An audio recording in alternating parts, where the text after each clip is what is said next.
Good morning, ladies and gentlemen. How y'all doing? Welcome to Big Talk with Bruce Dickey here on this beautiful Monday morning, August 11th. Thank you so much for tuning in today. How y'all doing? Matt Vaughn is here. Look who that is. He is a Wayne County historian. Extant? Is that how we would describe you? A student. A student. A student of history. A student of history. And we are going to talk today about, it's going to be a lot of fun. We're going to, you can't, I got to tell you, we're going to talk about death and mayhem and tombs and all kinds of stuff. Oh, Bruce, how soon you forget about carnage. Carnage, yeah, I forgot about the carnage. We'll have a lot of that. We're going to talk a little bit about the Civil War today as Matt is here, and we're going to have a lot of fun. It's actually a lot of folks from Southern Illinois down in the Civil War, right? And that's what we're going to... On both sides, and we can talk about that later if you want. I did not realize there were all that many on the wearing the... Look at this. I didn't realize until just now. Look at this. You're in the Union blue, and I'm in the butternut over here. More gray than butternut, Bruce. Well, that's probably, it is gray, I guess, but yeah, I feel like I need to go change my jacket. I really do. Let's forget all about that. Let's tell you what's going on in and around your area here on this gorgeous day, Monday, August 11th. By the way, I'm going to tell you about Tuesday as well if I have anything, because our next fresh show will be on Wednesday. What's going on here on Monday the 11th? A vaccine clinic at the Clay County Health Department from 9 a.m. This morning. Starts right now. You can go hop in line right now. It's their back to school vaccine clinic, so take your kids down there. Illinois state law requires certain immunizations for children and adults enrolled in child care as well as in school or in college. State law also mandates immunizations for adults in specific fields of work, and they'll be able to, down at the Clay County Health Department, they'll be able to help you through all that, figure out what you need. I'm not certain if the 2025 flu shots are in yet. I'd probably wait until September anyway to get a flu shot, but you be you. It's from 9 a.m. till 6 p.m. this evening, again, down there at the Clay County Health Department. They'll be able to straighten you out, figure out what you need to do. Over in Salem, they've got a big blood drive going this afternoon. It's going to be at the Salem Community Activities Center. You know where that is. That's just about a block south of the high school. They're on Oglesby in Salem from noon to 5 o'clock today. The heat is on to find blood donors. If you give in August from the 1st to the 28th, you get a $15 e-gift card to a merchant of your choice. How about that? The Red Cross will also perform free A1C testing, commonly used to screen for diabetes and prediabetes, on successful donations in August. One result per donor in a 12-month period. See rcblood.org or redcrossblood.org for further details. Now, you want to go to redcrossblood.org to make your appointment over there in Salem. It makes things so much faster. It is a wonderful opportunity for you to help people out. Usually whenever I have talk blood drives, I ask my guest, do you donate blood or have you donated blood? I donated blood in July. Oh, did you? I did. Okay. So you're right, caught up. How much have you donated? How many pints do you keep track? The internet does that for me. I have gone a few times. 10 times, dozen times. Hey, that's good for you. In Fairfield. Yeah. What's your Community of Christ Church? Routinely, as I understand it, they have it about every 90 days. Every 56 days. They'll do it every 2 months, so you can donate every time. 6 times a year. I'm not sure you got the date right, but who am I to say? I'm merely a guest on the Bruce Dickey Show. I've done it for, I did it, I don't do it anymore because I'm on blood thinners, but yeah, I did it for I gave 140 pints. I would think I'd have a clue. I defer to your wisdom. Thank you. That's very kind. The Salem Battle of the Badges blood drive. I don't know what that means. So it may be the cops versus the firemen. Who knows if they're having a big old contest? But because they didn't say it, what the contest is about. So yeah, give that a shot today. You like what I did there? Give that a shot. You're a funny man. Just wait for people to notice. Crochet Club is today at the Centralia Regional Library from 4 o'clock to 5:30. Whether you're new to the craft or a professional, go chat with them while they work on their own projects. They'll have extra yarn and hooks for those who need them while supplies last. Please note that this is not a formal class. No age restriction or library card needed. Again, it's the Centralia Regional Library over in Centralia. The Social Club meets alongside the Lego Club in the Monken Academy room on the library's second floor, accessible by the elevator and stairs. You said the Lego Club. Well, what is that? Well, the Lego Club is if your child is a fan of Legos and wants to show off their building skills or learn how to play with them, bring them in for an hour of Lego fun. It's a club for kids ages 7 to 11, meets alongside the Crochet Club in the Monken Activity Room on the library second floor. So there you could go crochet while your kid builds the Millennium Falcon or something like that. Which, if you had your choice, would you be attending the Lego? Or granted, you've aged out of the Lego, but I think I would enjoy the Lego Club even more than the Crochet Club. Yeah, I'm in for Legos. Yeah. Kids love Legos. Kids love Lego. Your grandkid, he's too old for Legos, isn't he? He's getting there. Yeah, he's too old. What else going on this week on Tuesday, August 12th, over at the Clay County Hospital in Flora at 9 a.m. tomorrow. They'll have a kettle corn and craft sale from 9 to 4 in the hospital conference room.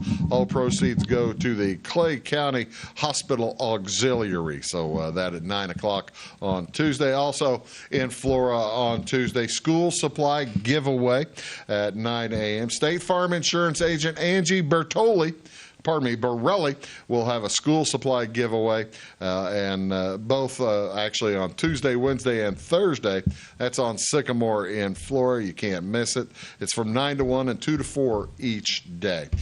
Family fun on August 12th at 4 to 5 o'clock at the Centralia Regional Library. Trying to get everything in, I guess, before school starts. Get ready for some family fun. The featured activity for this family fun night is rock painting, as well as tons of other crafts, games, and activities will be available. Bring the whole family for an hour of fun. It's this bi-monthly event happens in the youth area on the library's second floor, accessible by the elevator and by the stairs.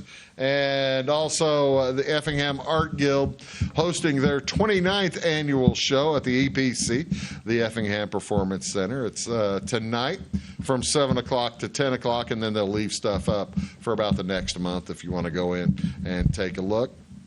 Finally, a blood drive over at Effingham. Another blood drive. Had the Salem blood drive on Monday. This is on Tuesday. It's an Impact Life blood drive rather than Red Cross. Impact Life serves Missouri, Iowa, Northern Illinois or Central Illinois, and Wisconsin. And this is an Impact Life blood drive. To donate, go to bloodcenter.org. If you can keep those straight, more power to you. All for it. So, yeah, go donate blood. Help folks out. What else going on August 11th? This is National Raspberry Bomba Day. This recognizes this tantalizing frozen dessert. A raspberry bomba creates the beautiful finale to any summer meal. The dessert will be the centerpiece of your meal and tastes delicious too. Throughout August, raspberries are ripening. That's why this is the third raspberry holiday in August. Who doesn't love the sweet, juicy raspberry? I love raspberries. I do not. I can't get past the little seeds. It seems like in each little bauble. Is this going to segue to you hating on blackberries too? Because If they it- have the same seeds. Yes, they do. I like the taste of blackberries better than the raspberries, though. I will work through my problems with blackberries. Raspberries, I will avoid. Let's move it along, Bruce. Hey, quit doing that, by the way. You're making noise. I meant to wait to the commercial, but you just kept doing it. Very well. Thank you. I'm glad to help. Yeah, raspberry bomb. There's what the bomb looks on the inside. I think the other one didn't quite look like that, but yeah, that's the raspberry bomb. How many? Let's see. Well, since one raspberry bush can yield several hundred berries a year, you can make more than one raspberry bomb. There you go. You can find numerous recipes for these on the internet. They've been around since 1882. The recipes have anyway. How many calories? There's the question I was looking for. How many calories are there in a cup of raspberries? Healthy for you. 80. 65. Not bad. Not bad. Also, ladies and gentlemen, this is National Presidential Joke Day. It's observed annually on August 11th to recognize the humor often found in and yet not so appreciated in the highest office in the land.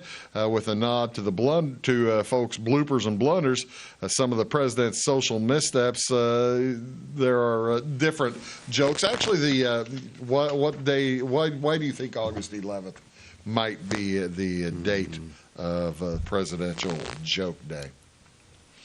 I don't know. This was when Reagan said, "We'll drop the bomb on Russia." Let's win one for the Gipper. You remember that did create kind of a kerfuffle, didn't it? 1982, 1983? I think it was 85 or 6. I think.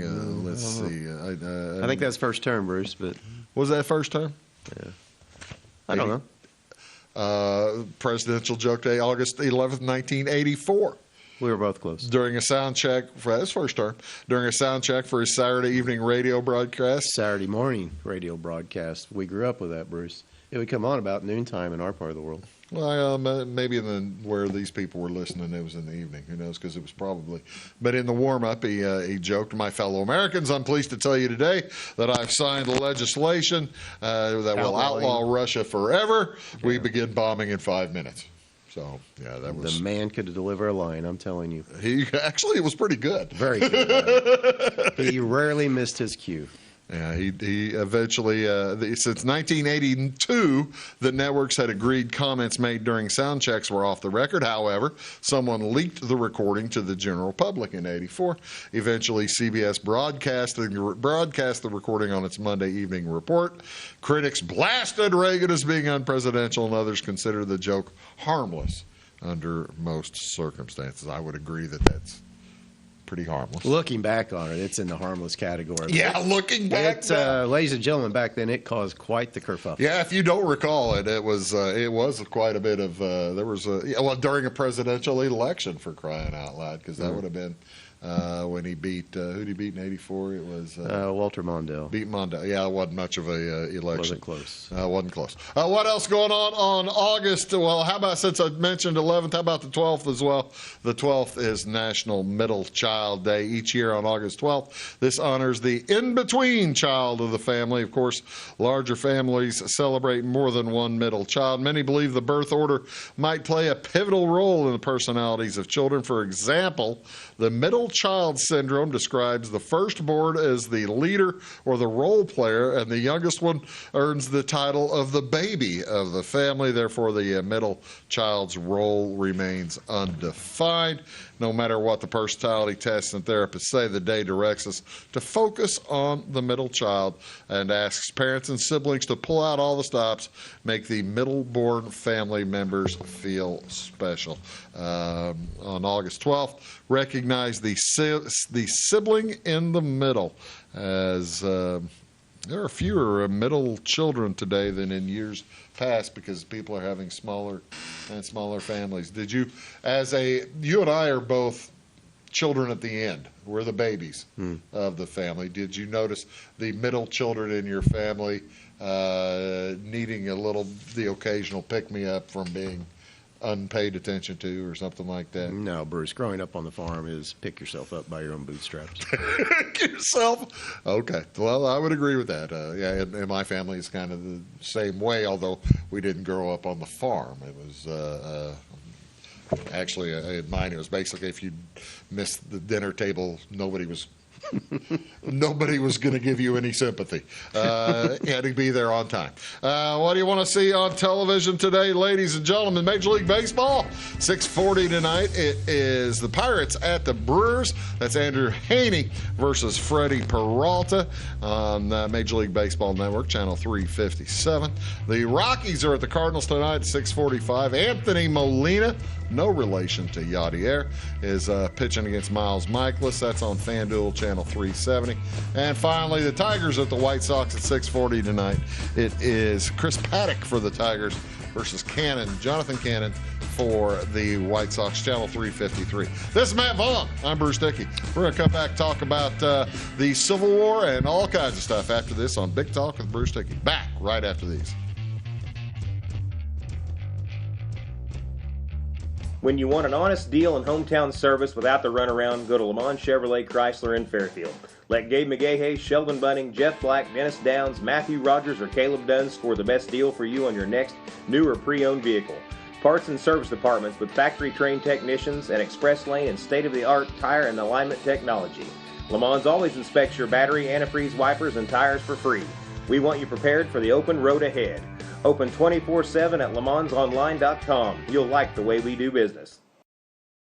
Hello, folks. Bruce Dickey here with Wabash Catch TV. Thank you so much for tuning in, and thank you also for tuning into Wabash Catch TV's Big Talk with Bruce Dickey. You can find it here daily at 9 a.m. and at 1 p.m. Talk about all kinds of different subjects. People, interesting folks in the community, community events coming up, just all kinds of stuff that will matter to you. Appreciate you tuning in. Thanks a lot. Briscoe Surplus Sales on the northeast edge of Flora is your one-stop do-it-all shop. Looking for rugged boots and footwear from great brands like Lacrosse, Rocky, and Carolina? They're there. How about top-notch small engine parts and service? Briscoe Surplus Sales has it. Whether you're wiring your switches or switching your wiring, Briscoe Surplus Sales has the solution and the know-how to help you get the job done right the first time. Briscoe Surplus Sales, your one-stop do-it-all shop. My grandfather, Carol Rush, opened Rush Appliance in October of 1949. This is Sean Rush, and I am driven by the same determination and commitment to quality that set us on the road to success. A lot has changed in the appliance industry since 1949, but at Rush Appliance, we're doing everything we can to remain trusted, strong, and competitive. We are extremely proud of our roots, and we look forward to providing you with quality and service at Rush Appliance and Furniture Company in downtown Fairfield. It is all things new at Zimdar's Heating, Air Conditioning, and Appliance Repair. We have a new line of heating and cooling equipment and new technicians. Our new equipment line offers 24 months free financing and excellent warranty coverage. Our experienced service technicians can provide you with quality service and repairs on all brands of HVAC equipment. Zimdar's has been serving Clay County and the surrounding areas for over 23 years. The employees of Zimdar's are here to help, so call local and call Zimdar's.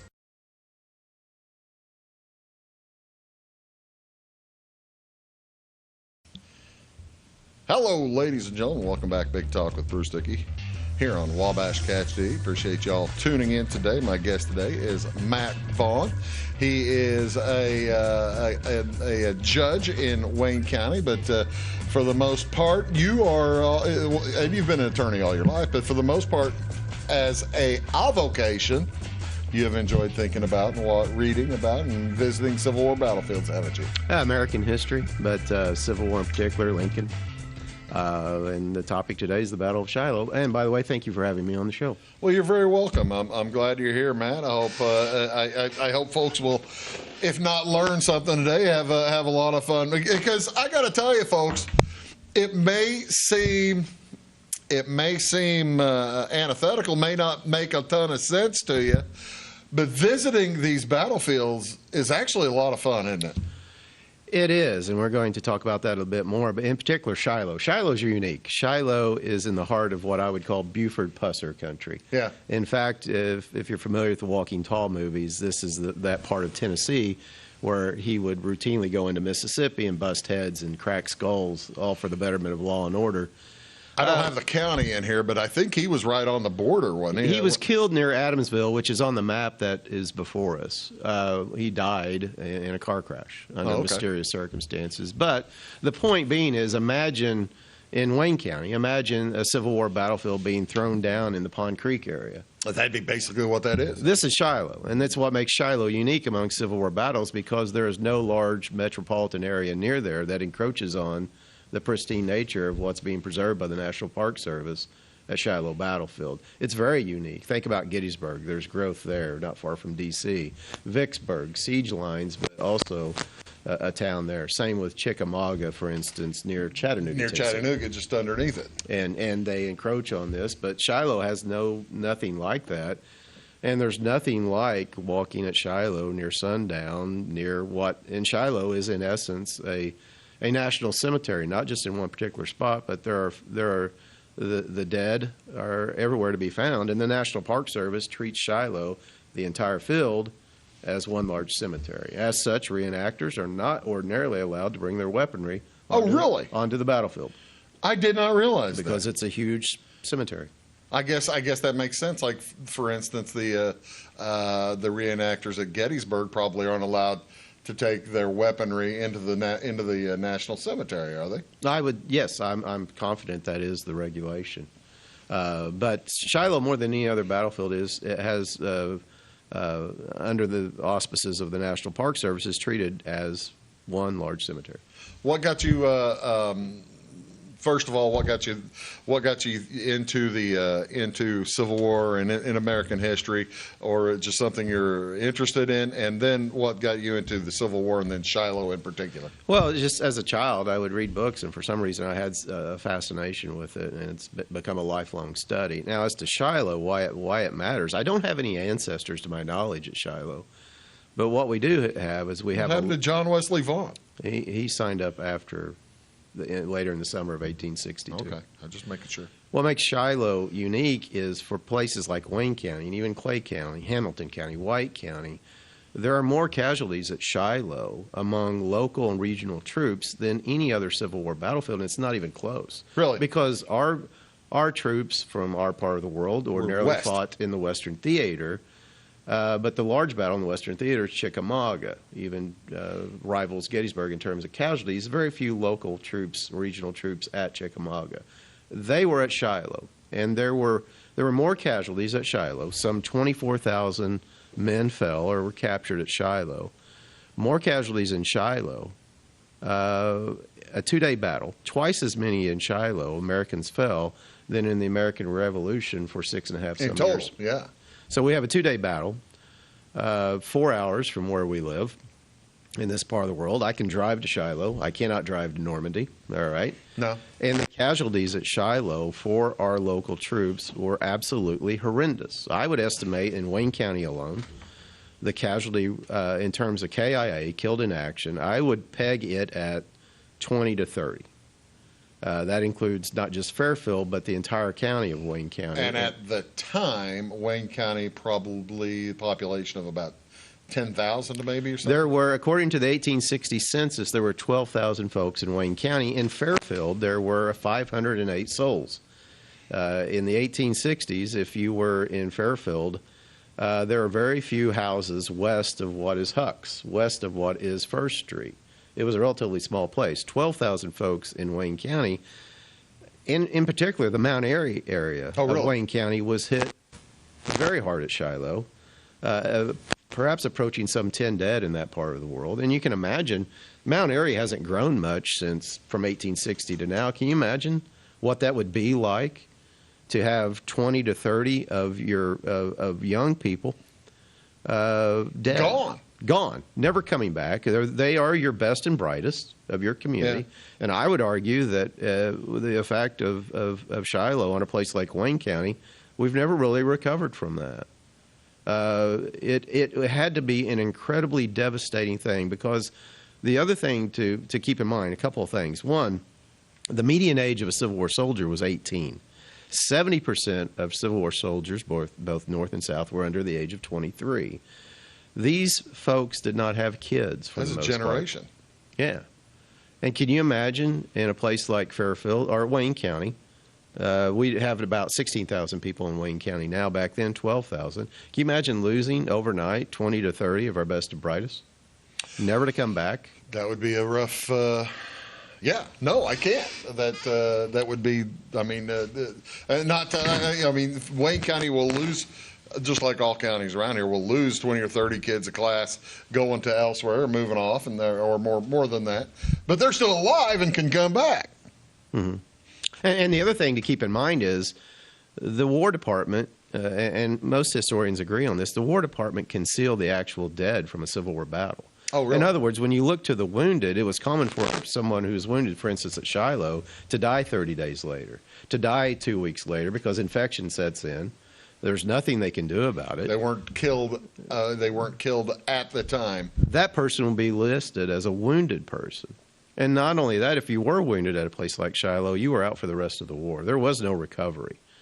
How many of the wounded from Shiloh made it back to Wayne County? I don't know. The other thing to keep in mind, there are 3 basic regiments from Wayne County that fought at Shiloh. It's the 18th, the 40th, and the 48th. But these regiments are not exclusive to Wayne County. They encompass surrounding counties: Hamilton County, White County, Edwards County, Clay County, Fayette County, Marion County, Jefferson County. Matt, you were talking about the park itself and the battlefield itself. It's pretty sizable, isn't it? Tell me a little bit about maybe the distance from one diameter to where the National Cemetery is up there on Pittsburgh Landing all the way down to Fraley Field. Probably looking at 8 miles or something. I was going to say 7, but I would not quarrel with your 8 assertion. And for our purposes today, as the map's before us, for those 3 regiments I've mentioned of regional interest, they are fighting mostly in the area that is now described as the Crossroads area, which is not far from Shiloh Church. You see an intersection of roads north and east of Shiloh Church on the map before you. Right. In that area and slightly north and east of that location is where these regiments from Wayne County and the other counties I mentioned earlier, it's where they're fighting, dying, bleeding, and suffering. So that is that would be the April 6th fighting for the most part, right? For the regiments that are of regional interest, most of the fighting they did was on day 1.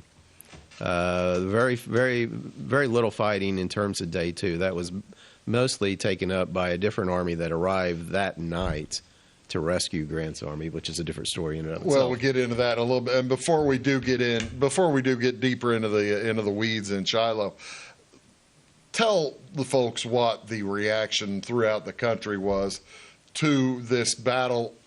8 months into the Civil War, what the reaction in the East was when they realized, oh my gosh, this is going to be a gigantic conflagration. The first reaction in the headlines in an Eastern newspaper would read, "There has been a catastrophic battle in the West," because back then the Western frontier was considered astride the Mississippi River, if you will, somewhere of that nature. But the country had never encountered anything what it experienced at Shiloh. Again, some 24,000 casualties. It was devastating. It was devastating in small towns. The small towns in the Civil War, they bore the brunt of the fighting, not unlike the Vietnam War. You know, most of the fighting men in the Vietnam War were from small towns. Yeah. And it's the same way in the American Civil War. We do not have a newspaper in Fairfield existing accounts of what the locals thought. However, we do have some articles in our archives in Fairfield that describe casualties from a previous battle some 2 months earlier at Fort Donelson. Okay. Smaller number of dead. And it's reading those newspaper accounts, it is a funeral dirge. Wow. And, I wish I could get my hands on newspaper reporting accounts locally following the Battle of Shiloh. It had to be something that you and I have never experienced in our lives. We're going to take a quick break. You're watching Big Talk with Bruce Dickey. We're going to get back, talk about Southern Illinois down in the Civil War. Back in a second. For service beyond the surface, call Carter Trucking in Fairfield. Carter's trucks are ready to haul your big freight and grain. So whatever you call Jeremy Carter, the Mucho Mulcho Man, the driveway doctor, the gravel guru, the pothole pirate, the rockin' redneck, the smooth operator, the mudhole master, or the happy hauler, just call him. 842-2022 to haul your big freight, grain, and more with trucks from Carter Trucking, Williamson Drive in Fairfield. When you want an honest deal and hometown service without the runaround, go to Lamont Chevrolet Chrysler in Fairfield. Let Gabe McGahey, Sheldon Bunning, Jeff Black, Dennis Downs, Matthew Rogers, or Caleb Dunn score the best deal for you on your next new or pre-owned vehicle. Parts and service departments with factory-trained technicians and express lane and state-of-the-art tire and alignment technology. Lamont's always inspects your battery, antifreeze, wipers, and tires for free. We want you prepared for the open road ahead. Open 24/7 at LeMansOnline.com. You'll like the way we do business. Having car trouble, need a tow, or just some routine maintenance? Butcher Automotive in Louisville has you covered. Locally owned and operated, Butcher Automotive offers complete vehicle repair services along with tire sales and wheel alignment. They're your local hand-cooked tire and interstate battery dealer. Butcher Automotive offers free local pickup and delivery so your car can be repaired while you're at work or at home. Butcher strives to treat everyone's vehicle as their own. At Butcher Automotive, they don't want you to give them your business, they want to earn it. I'm Beth Cooper. And I am Stacey Earlywine, and together we host By the Way with Beth and Stacey. It airs Monday through Friday on Wabash Channel 100 at 11 a.m. and again at 3 p.m. We love to follow Clay County history, and we've been venturing out too in other counties. We absolutely love history. You can also find us on YouTube. Our YouTube channel is By the Way with Beth and Stacey, or like and follow us on Facebook.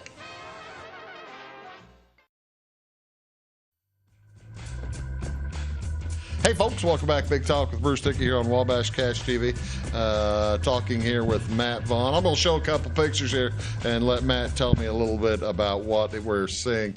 Okay, now you were talking about, there's the Fraley field. Is that the up there in the corner of that, is that the crossroads you're talking about by Shiloh Church, just north of Shiloh Church? The extreme upper right of this map before you is the crossroads I spoke of earlier.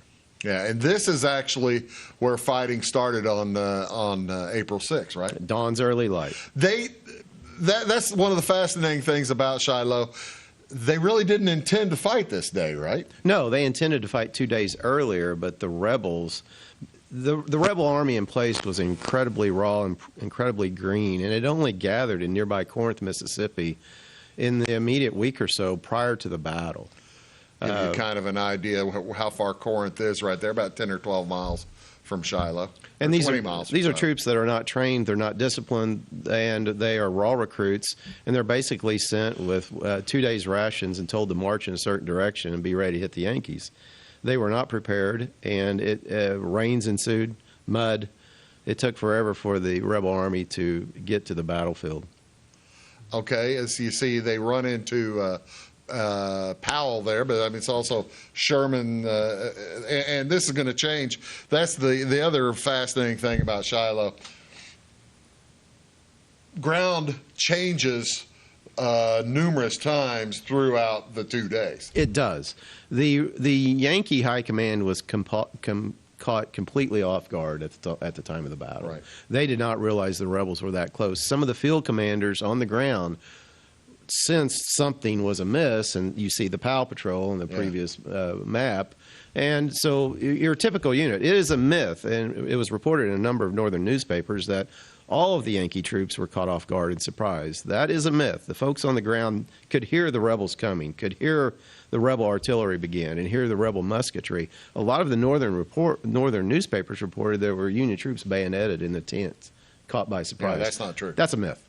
I was going to say, that did not happen. I've read about the mist, seeing the gray uniforms moving through the mist. And now that's pretty true, though. That's very true, because when the rebels are engaged in the map you previously, it's before the sun is up. Right. So there's still mist on the field. There is. And they were marching in line of battle to where the Union camps were located. Here's a shot from, well, not a shot, the drawing, but you see the Tennessee River there off to the left-hand side. This would be up around Grant's headquarters, I suppose, then, right? Yes, that is not an accurate representation. You do see 2 Yankee gunboats in the distance in that sketch. That is accurate, but for troops, that many troops to be engaged in line of battle that close to the Tennessee River and shooting, that did not happen. Okay. Same with that one. Same with that sketch. Yeah, I was going to say this was probably a contemporary engraving, but yeah, there is no way you didn't have that kind of troops running at each other. That seems more Napoleonic. No, in truth, what you would see near the Tennessee River by mid-morning is a large collection of Union troops that were engaged in fits of skullduggery.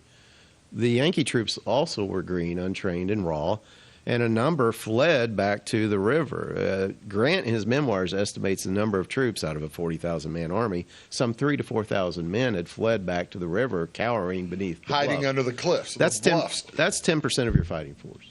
Other estimates put it up to 10,000. We don't know. We know what Grant told us. We know what others say.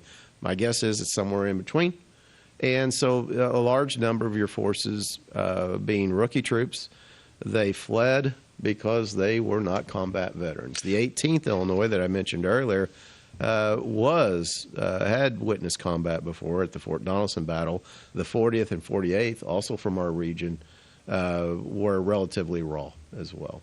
But all 3 regiments fought bravely and suffered. I was going to say what were the numbers of the casualty numbers for the 40th Illinois of the 3 regiments. The War Department puts their casualty rate about 36%.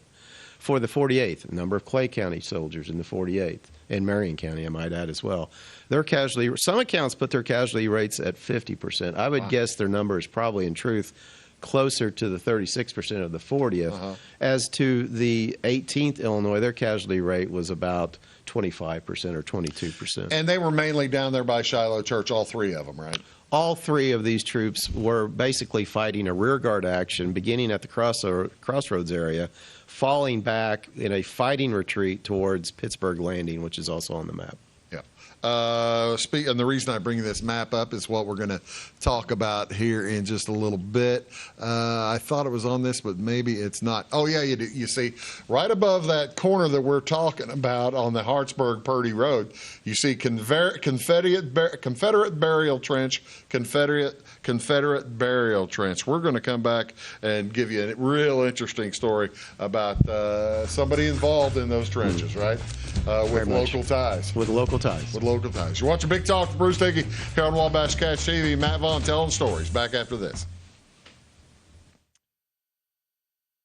When Justin, a local volunteer firefighter, needs one of the department's trucks serviced, he calls Cam, whose repair company keeps everything rolling. In turn, Justin helps keep Cam and all of the community safe. Together, they support each other. And Wayne White Electric Cooperative supports them and every member with safe and reliable power. It's why REMCs exist. And together, it all works.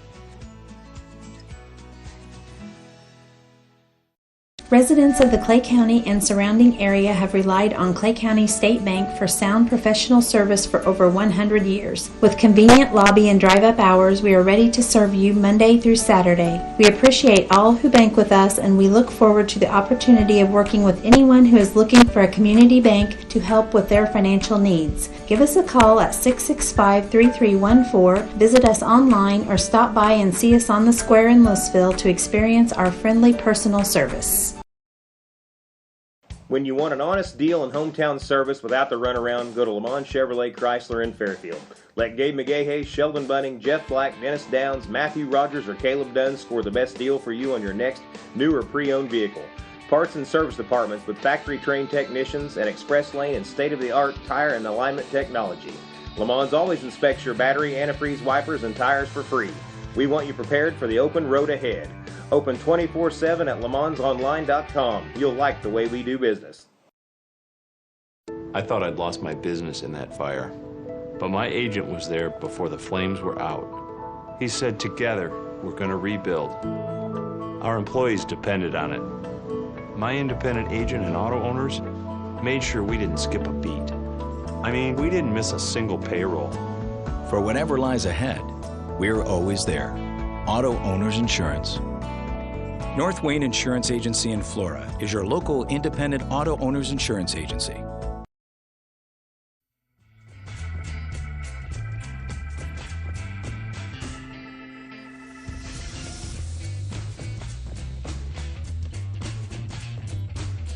Hey, folks, welcome back to Big Talk with Bruce Dickey, joined here by Matt Vaughn. We're talking about Southern Illinois folks in the Civil War. All right, now, I told you, ladies and gentlemen, I mentioned the Confederate. I keep calling it Confederate. What the heck where's my R? I've lost my R, Matt. The Confederate burial trenches up there just north of the crossroads and well north there. And then there's a trench next to Shiloh Church and also down off of Peabody Road. How many of those burial trenches are there in the area? We don't know. The National Park Service has marked about 7 of these rebel burial trenches. And the reason they are rebel burial trenches and there aren't very many Union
how the rebels were buried and interred at Shiloh battlefield.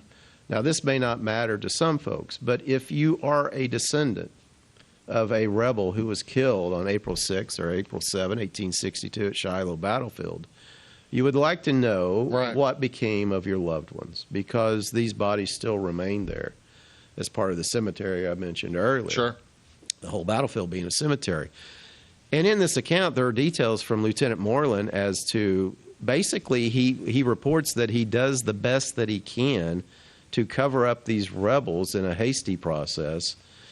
And what is striking about this is where he's describing this burial occurred, I don't think it's one of the burial pits that is currently marked by the National Park Service. Really? I think I know where it is, because I know where some of the unmarked rebel burial sites are, and I think I know where it is. But are they in the park the park itself? According to the locals, there are some rebel burial sites outside National Park Service boundaries. Wow.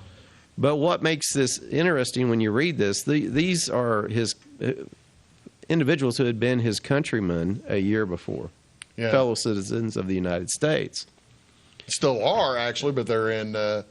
They were still currently citizens, but they were in active rebellion. Now, Bruce, are we going to have a discussion about the legality of that war? I hope not. But the point being, no, we're not having that discussion. These are fellow citizens shortly before the battle, shooting at one another. We think we live in divisive times now. That's a cakewalk compared to what was going on back then. But having said that, when you read this account from Lieutenant Moreland, when he's describing these poor rebels, you don't sense the hate. There is no respect. There is no rancor. He boasted about the prowess of the rebel soldiers that he fought against on day one, and then later he's given the job of overseeing the burial of these same rebels. Some 200 to 250 rebels that he was involved with making sure that they were buried because warm weather is coming. We've got to cover these bodies up, and we've got to get on the march because we're going to be moving out. We're moving south to Corinth. Well, that's exactly what's going on.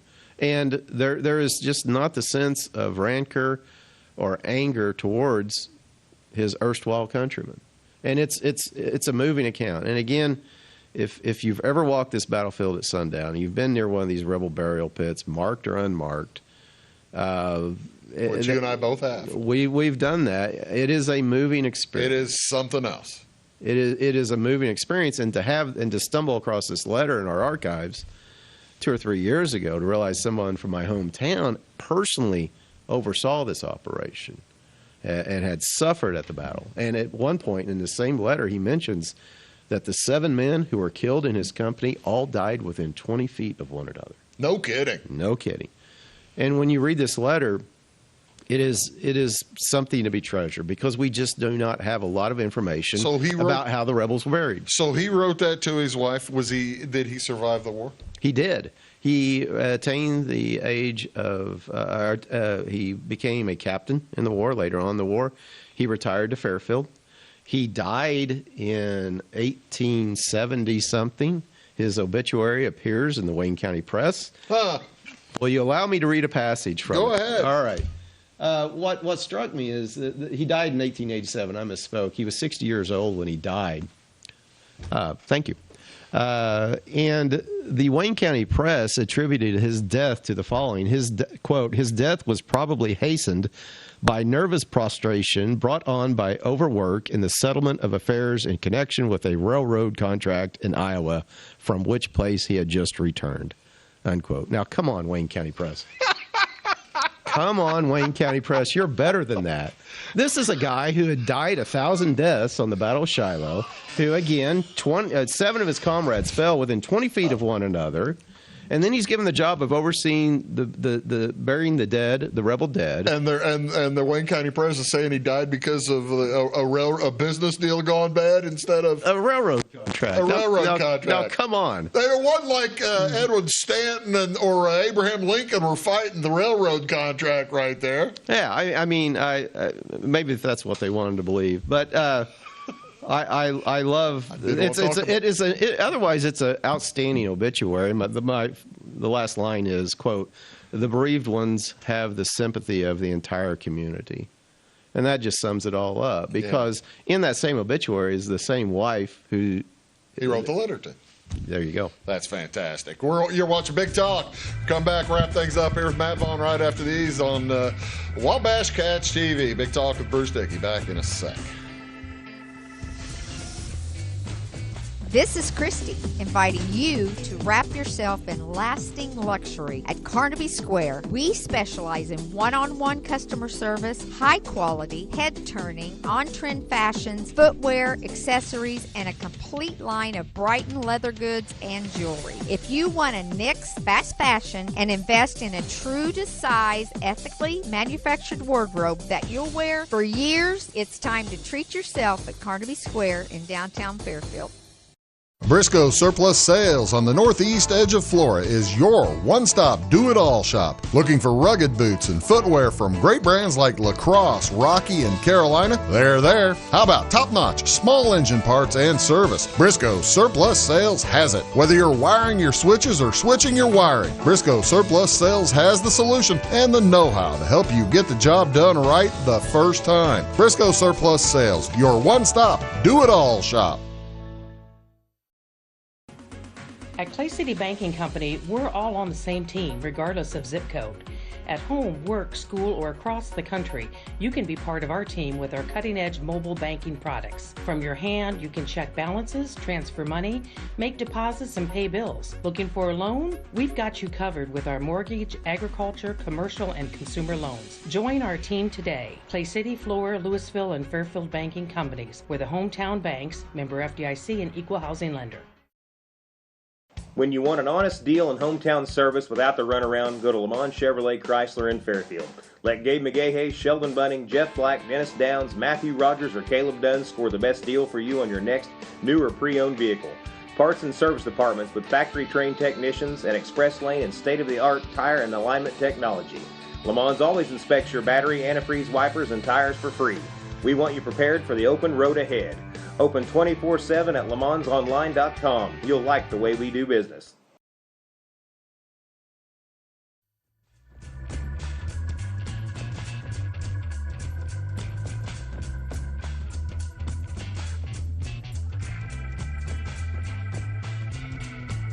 Hey, folks, welcome back. Big Talk with Bruce Dickey here on Wabash Cats TV. Thank you so much for being here today. Joined by Matt Vaughn. We're talking about Southern Illinois and the Civil War.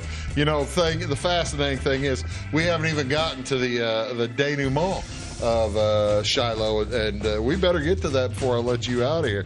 How did the Union end up holding the field? Can't really call it a Union victory because they really got the tar beat out of them too. It was kind of a tie, and the rebels slunk off. Right? I disagree. Tactically, it was a decisive Union victory. The rebels were driven from the field pell-mell, in very disorganized fashion. Never really to recover. That army never did. Here's the second day. And strategically, it also kept the rebels from taking the initiative in the Tennessee Valley. So it's a Union victory by all counts. Okay. Tell me what was happening here in the second day. This was when the rebels and the Red were trying to knock off Grant at the landing, right? It is. The rebels on day one brought a 40,000-man army. By day two, it's estimated they could only place about 20,000 to 25,000 effectives on the field. So they were hit hard on day one. And overnight, another army, a Yankee army, arrived on the scene to assist Grant. This is the Army of the Ohio. Is that under Buell? It was, and they carried most of the fighting on day two, driving the rebels from the field. There's a picture of those guys crossing Pittsburgh Landing. They were using these boats, right? Very likely. This is one of the few photos we have taken at or near the time of the battle that still exists. One of these boats depicted is Grant's headquarters boat, his command vessel, which he took to arrive on the battle on the morning of April 6th. Grant was not on the field of battle when the rebel assault began. He was some 12 miles downstream eating breakfast. He should have been with his army, Bruce. Okay, well, you know, he was eating breakfast, but there's been people saying that there has been accusations of Grant drunkenness in the field, and that's not true, is it? Yes, because the Yankee army is hit so hard, many folks in the North blame Grant and drunkenness for the Union high command being surprised. There's no evidence that he was intoxicated or even imbibing during the course of the battle or before the battle. In fact, by all accounts, he's eating breakfast when he hears the rebel gun some 12 miles away. He immediately orders the captain of his command vessel to fire up the boiler so he could go to the field of battle. You know, and that's one of the other things people don't realize when you talk about Grant. Yeah, he had problems with alcohol. Absolutely, he did. But he was able. It wasn't like he was drinking all the time. When he was drinking, he had problems with alcohol. But then for weeks and months, he wouldn't be drinking at all, right? It was absolutely. Granted, he was an alcoholic, but he was functioning when he wasn't drinking. He was. That's exactly right. But when he went on a bender. It was a dandy. Katie barred the door. Speaking of these boats, tell me about the 18th Illinois. All right. A boat of this type would have been used to bring the 18th Illinois to Shiloh, the field of battle prior to the Battle of Shiloh. And the 18th, again, a number of troops from the counties I mentioned earlier. Imagine a bunch of 18-year-old tough guys from Wayne County armed with muskets and rifles with a near unlimited supply of ammunition, and you're bored and you're cooped up on one of those boats, crowded because there are other boats in your brigade on the boat as well. What do? Well, you start shooting at every bird that's flying nearby. And as I've said before, it reminds me of dove season in my neighborhood on the opening weekend. It's Wayne County boys. Now, and I got to tell you, see, now you don't work in Clay County. Okay, you do occasionally. When my wife and I started working, we were informed that the Clay County folks think of Wayne County as Wayne Tucky. Well, they're entitled to their opinion. But the story that you're telling, it does kind of feed into such of a perception. Yeah, and at about the same time of the shooting episode, when there's no bird safe along the Tennessee River, Someone, a group within the 18th, and again, this is Wayne County and other nearby counties, they broke into the whiskey supply on one of these boats, or a boat similar to it, and they became, in the words of an after-action report, quote, beastly intoxicated, quote. And another regiment in their brigade had to intervene. Oh, really? And the brigade commander, a general, a man named Richard Oglesby, who later became governor of Illinois, issued an order directing this brigade to dump all of the whiskey on the boat into the river. Oh, now that's just wrong. Well, the 18th couldn't handle their liquor, Bruce. And you and I both know, being from Wayne County, guns, birds flying, ammunition, whiskey. Yeah. It took a politician from Springfield to try to right that wrong. I've seen the combination. I've seen the combination in many forms. And Wayne County was right in the middle of that. They were. But anyway, Governor Oglesby, I want to pass along this tidbit. He was president when Abraham Lincoln drew his last breath. He was in the room. He was in the room at the Peterson home. I did not realize. And was a friend of Lincoln's. But he had to intervene against the Wayne County boys who got liquored up. I'm astonished by that. That just can't be true. I'm so tired of people from Springfield telling us how to live. They're putting sucking the business out of Illinois right there. You're not going to talk. No, I'll take the fifth on that. But the incident with the whiskey did happen. You mentioned very few photographs from Shiloh. Tell me about these. These are large cannon. Those are big. Look at the guys standing next to it. Those are siege guns. They're larger cannon intended to take down fortifications because the Union High Command anticipated a siege at Corinth, Mississippi. These guns were unloaded at Pittsburgh Landing. However, they were available later on the day on April 6th. So those were fired at the lines. To form at what, by way of Civil War legend, came to be known as Grant's last line, which you see in the map that was just before us. That map up above us. Okay. If you notice, if we could go back to the photo of the guns, if you look closely, you can see some amount of earthworks around those guns. Yeah. You see the guns most of them are pointed in one direction. We presume that to be the rebel lines. This photo was taken shortly after the Battle of Shiloh, and some of those dirtworks, some of those earthworks are still in existence at Shiloh Battlefield. Oh, no kidding. Fantastic. Yes. But a photo like this is golden, and there had to be more photos taken, but they were not preserved, and what a disservice. Well, that is just fascinating. You got about a minute here. Tell me about the folks from the Southern Illinois. The war continued for another 3 years after the Battle of Shiloh. Can I talk about rebels from Southern Illinois? Yeah, go ahead. Some 35 to 50 men from Williamson, Jackson counties, think Carbondale, think Marion, enlisted in the rebel army. They signed up in, of all places, how inaptly named this is, Union City, Tennessee. Oh, yeah. And they joined the 15th Tennessee Regiment. And if you've walked the field of battle at Shiloh, and if you've studied all these monuments and markers which detail troop positioning, it appears to me, to my student eyes, to the eyes of this student, that the boys from Wayne County are firing at their cousins from Williamson and Jackson counties. No kidding. Yeah, I think there's engagement there by way of a firefight and musketry. And again, talk about divisive times. Oh, you ain't a kid. And what? Carbondale, Marion, that's not far from us. And it's 80 miles down the road. We think of that war as being brother versus brother. I prefer the analogy of cousin versus cousin.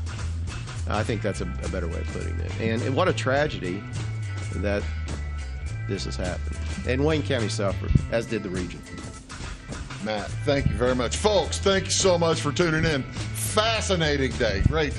Come back anytime, all right? Thanks for having me. That's Matt Vaughn. I'm Bruce Dickey. Have a great day, folks. See you next time.